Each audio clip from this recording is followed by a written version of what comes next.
is up, sexy people? It is Dave, it is Duncan, back from Metal Epidemic for another album review. For this review, Duncan and I have been checking out the new album from Fort Worth, Shoegaze quintet, Trauma Ray. The band's new album, Chameleon, will be released on October 25th via Deus. At the forefront of the wave of shoegaze, revivalists come Fort Worth's Trauma Ray, who've mastered its complexity, intensity, and expressive devastation. Since making waves with a self-titled EP in 2018, Texas 5 have been honing their live set across increasingly adventurous American tours, stacking amps and turning heads show by show, justly earning them a massive following in no time. Starting here, what's going on? The band's 3 guitar attack is a force to behold. A distant amount of guitars, Steve. Alternately surging, savage, and spectral, drenched in precision distortion. The core songwriting duo of Uriel Avila and Jonathan Perez have expanded and refined the project's vision and craft, culminating in their 12-track Deus debut and first full-length Chameleon, rounded out by bassist Darren Bond, drummer Nicholas Bobotas, and guitarist Coleman Pruitt. The album both synthesizes and transcends its influences, a stormy fusion of downer hooks, apocalyptic beauty, and bulldozer riffs. Avila's background in a devout Pentecostal community gives his lyrics about guilt, purgatory, and passing to the other side to an emotional authenticity that cuts through the music's majestic volume. Chameleon is a masterpiece of craft, balance, melody, lyricism, and gravity, flexing a fresh vision of loud, quiet, loud architectures and the vertigo depths of blasted harmonics. The album was recorded and produced by Mario Kernadas, then mixed and mastered by Corey Kaufman. Okay, so I think I'm trying to remember what it was about this that made me add it to this list of reviews. I think I looked at the album artwork and I was like, that looks like a really cool death metal album. And then it hit play and like, what? No, this is not death metal. So yeah, I just I know you dig a bit of the shoegaze, Duncan. I dig a bit of the shoegaze. You do as well. Yeah. I've had a couple of really good shoegaze albums this year. Yeah, it's getting like it's as a genre. I think I said last year that it was starting to get a bit overplayed, and then a couple of absolute stone cold killer albums came out this year. And I'm like, maybe it hasn't. So what? Fuck me. All right, not a problem. So yeah. So what do you think of Trauma Ray and their debut album? So, let me weave you a tale. Round and round in a circle, and that's the album artwork, which Dave thought was death. I can get it. The text is... It's too curvy to be death metal. You should have known better. You know what I mean? You should have known better. Kind of death metal. With the name Chameleon as an album. Like if it said Chameleon Chainsaw Gutfuck, then yes, Dave, I would have been like that. Death metal album, Chameleon. It was the artwork, not the album. Although title. if Cannibal Corpse did a cover of Karma Chameleon, I would be, I'd be in my fucking element right now. It might happen one day. I'm just putting that out there. Corpse Grinder, you take it, run with it. So yeah, you're right. Like shoegaze, I do like it, right? But I do also find that it has become a little bit formulaic. It has become very one-sided on the influence.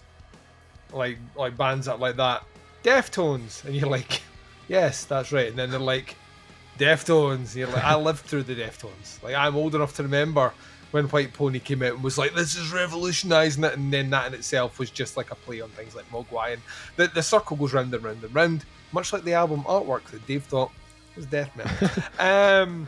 So I hit play on this one fully expecting to be hit with shoegazy guitars, dreamy vocals, and kind of sprawling sections of kind of wonder and beauty. And that is here. However, there's another thing in the old Apple Music, other fucking platforms are available, that did stand out to me was the addition of post-rock into the description. So that's how it's listed when you take what's been supplied and put in. The post-rock element was in there. I was like, oh, cool, that'll be interesting to see how that sounds. And that's also in there, right? I would argue there's something that isn't mentioned. And it's actually the bit that really got me interested, and that would be the 90s new metal. And the grunge. So, like, they have this amalgam of kind of like 90s era new metal. And I mean that in the nicest possible way. I don't mean lazy new metal. I mean 90s era new metal. Kind of grungy alternative. Shoegaze for sure. And post-rock. Yeah. And the beauty of it is that they don't like... It is their sound, but they somehow manage to kind of cleverly jigsaw their sound throughout the album. So some tracks, the heavier ones, are the ones that lean more into those kind of Deftones-y sort of new metal-y waves. Yeah. But when the band want to lean back, you get this whole swath of kind of 90s alternative. Kind of reminded me a little bit of Teenage Wrist. Yeah. Like, which swung it. When I heard that, I was like I thought that's why you picked it, because you knew Teenage Wrist was really high last year for me. So I just assumed, but there's that kind of element in there. Teenage Wrist on their last album had moments where they leaned into shoegaze, but never really put their feet in. I actually kind of feel like had they put their feet in, Trauma Ray might be the band that they sound like. There's a delicacy to how they approach the vocals that kind of like makes me love this in a lot of respects. The vocals are the band who were never great, but I had a soft spot for them, called Trust Company. And Trust Company were kind of they were a Linkin Park ripoff, let's be honest. And the riffs were not great, and the production was not great. But I really liked the vocals, and the reason I liked the vocals from that band is there was a kind of breathy quality. Kind of like the singer was recording in his basement and he couldn't get too loud because the neighbours would shout at him. So it was just like, like kind of, it was really kind of low and you get that here. The vocals feel like they're recorded in the room adjacent to the band and the door's been shut.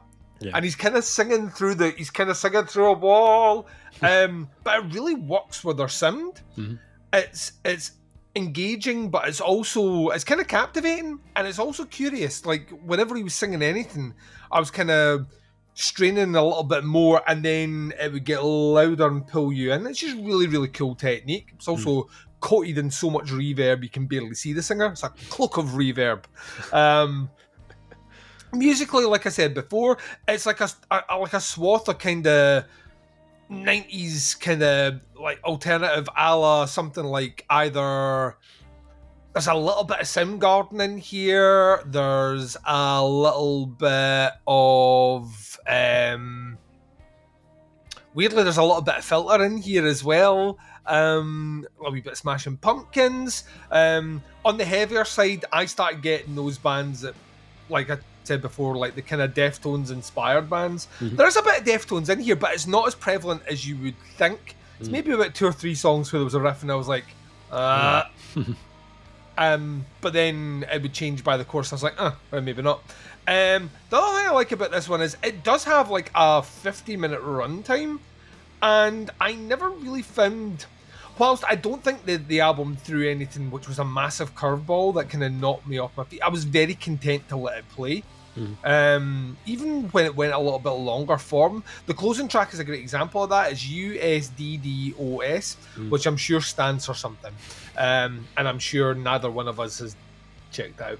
And it kind of gave me a hint of what the band could sound like if it did decide to lean more shoegazy and a wee bit avant-garde, and it turns out they're really fucking good at that as well. I loved it as a closer. I thought it built up the right way, it brought things down in the right way, and it kind of left me at the end going, which, I mean, few albums do that, you know, leave you with the kind of the sigh of relief that they managed to bring it all in. The issue that comes out overall on an album like this It's not in the songwriting, which is very good. It's not in the layers of guitars here, which are like some are clearly heavier than others, some are playing much lighter work, and some are there for atmosphere. It's not for the drums that are not oppressive in the mix at all. Actually, the drums feel as room recorded as a set of kit, I've heard in a while. It sounded very organic. Or even those vocals that, like I said before, are really, really engaging. The issue comes out is that they are in a genre which is huge at the moment, right? Maybe not in album sales, but in terms of influence. Mm-hmm. So it's where you place a band like Trauma Ray that becomes the interesting discussion point. Do I think they've done enough to differentiate them from the main throng of bands? Yes, I do. Do I think they put enough of their own stamp on it to make it sound different? Maybe not necessarily. But as a debut album, I think this is fucking super strong. I don't think they put many feet wrong at all on this one. I think there's the occasional track that I think maybe repeats a motif a little bit too many times, or could maybe benefit from being as experimental as the closing song, which really does kind of languages and atmosphere, where some of the other tracks kind of start going that way and maybe just don't take the additional instrumental step. I would like to hear them do a little bit more with keys, and here I think there's a space for it in their sound, or like use one of those guitars and really start fucking around with effects and try and get things that sound closer to kind of pianos or like string sims or whatnot, just to bolster it out. Notwithstanding those minor gripes, I thought this hung together really, really, really well. If you'd asked me where in the world I'd put them from, I would never have said Texas. It's such a non-Texas sound, you know what I mean? It sounds like it should be like Pacific Northwest, as opposed to, fucking Lone Star State. It's really, really, really, really good. It's a wholesome sounding album. I kind of felt nourished at the end of it, I'd been put in a safe pair of hands, which is a difficult thing to say when it's your debut album. But it's not anything I haven't done before. Haven't heard, but it's not anything I haven't written before. It wasn't my Shoegaze album. I don't have one. It's not anything I haven't heard done before. But I think they do enough to make it their own. I also think they have a confidence in their songwriting which kind of shines through on this one. I never really felt all that lazy. I think, like I said before, the only thing I would maybe change up if I was them, and I'm not them, and I don't have a debut album, is that closing track to me offers quite a lot of promise that I would like to have heard a little bit more peppered throughout the album. It's just my personal thoughts. What about yourself, Dave? How did you get on with Trauma Ray? I feel like this is an album that for me worked at like multiple times of the day. So it was like a really good album to stick on in the morning to kind of gently kind of ease you into your day. It was also a really good album to play on the like drive home from work to kind of decompress. And like forget about how much of a prick your boss is. And then additionally, it's also an album that works really well late at night. Either kind of night driving or just sitting, with a set of headphones on in a kind of dimly lit room. And I pretty much tried all three of those, to be honest. And I think that the first thing that hit me about this album was the production. I had the big headphones on from the first listen to this. Was like Shoegaze, got to put the big headphones on, you know what I mean? And when that bass kind of slid in on Ember on the first track, I was like, oh man, that is just, I kind of got this little shiver through my body when it happened. I was like, that was smooth as fuck.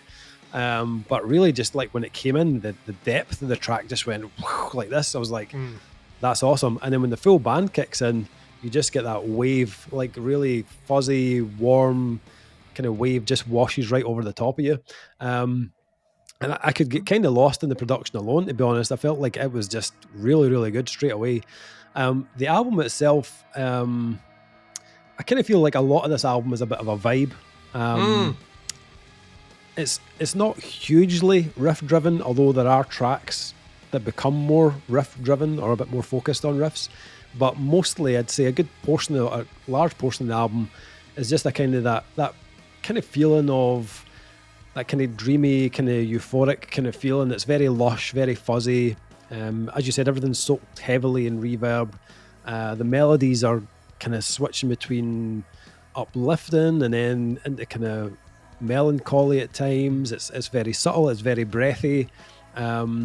Also nostalgic as well in a lot of ways. If you're our age, this is aimed at people me and Dave's age, right? Like, because it's literally like just got that. What would happen if just all these bands that I grew up listening to released an album now? And that's kind of trauma rate. Yeah. Obviously the shoegaze is like the kind of core of their sound, but as you said, they're throwing in grunge and new metal and post rock as well at times, and a lot of that reminded me of the 90s. There are tracks for me I felt were heavily drenched in early Deftones. There's a lot of My Own Summer vibes.